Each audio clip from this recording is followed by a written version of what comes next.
Le président du Tchad, Mahamat Idriss Déby, arrivé au pouvoir après l'assassinat de son père, Idriss Déby Itno, le 20 avril 2021, les relations diplomatiques entre le Tchad et la France étaient toujours bonnes. Cependant, après le discours du président Mahamat Idriss Déby sur la fin des accords militaires avec la France, les relations se sont enveninées du jour au lendemain.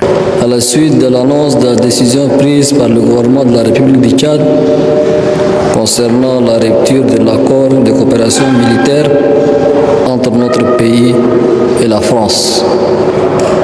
En effet, depuis plusieurs décennies, le Tchad et la France entretiennent une coopération dans plusieurs secteurs, notamment dans le domaine militaire. Cette rupture ne concerne que l'accord de coopération militaire dans sa configuration actuelle. Cet accord avait été signé à une autre époque, avec d'autres acteurs de part et d'autre, et dans un contexte différent. Il visait à répondre aux défis communs d'une autre conjoncture nationale, régionale et internationale. Cependant, au fil du temps, cet accord est devenu obsolète, complètement obsolète.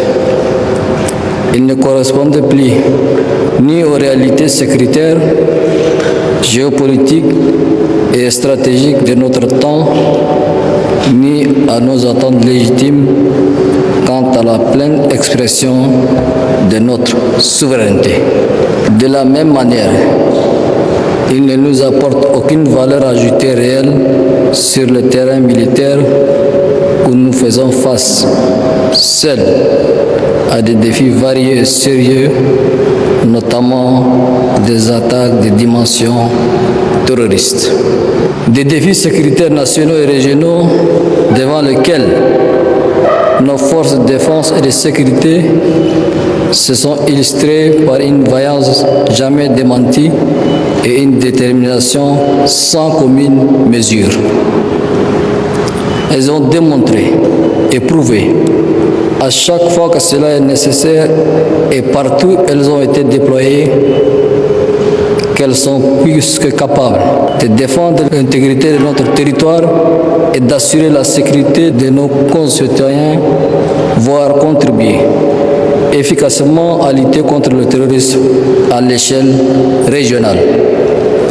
Désormais, elles sont appelées à intégrer la nouvelle donne issue de la rupture de cet accord sur année qui, dans les faits concrets, ne change absolument rien. Au contraire, la rupture de cet accord doit engendrer, au niveau de nos forces de défense et de sécurité, plus d'engagement et plus de concentration pour mieux défendre l'intégrité du Tchad et assurer la sécurité de ses citoyens.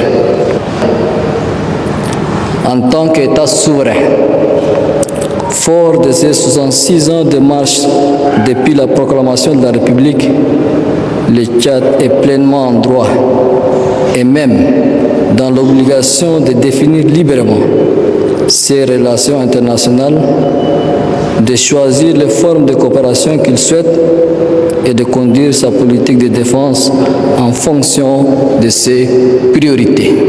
En effet, après le retrait des forces armées françaises du Mali suivi du Burkina Faso et du Niger, c'est le tour du Tchad et du Sénégal de demander le retrait des bases françaises de leur pays. C'est presque le même moment que les deux chefs d'État du Tchad, Mahamat Idriss Déby et Diomaye Faye, ont tous affirmé lors d'une adresse à leur nation la fin des accords de coopération militaire avec la France le 28 novembre 2024. C'est après ce discours que survient une attaque terroriste au palais présidentiel à N'Djamena, après que le maréchal Déby a réitéré son ultimatum à l'armée française de quitter son territoire au plus tard le 31 janvier 2025. Vous aurez plus de détails dans les heures à suivre après que le ministre des Affaires étrangères tchadien ait affirmé que la situation est sous contrôle total. Je suis actuellement à la présidence de la République où la situation est totalement maîtrisée. Il n'y a aucune crainte, il n'y a rien de grave et nous ne pouvons rien vous dire pour l'instant, mais la situation est totalement sous contrôle.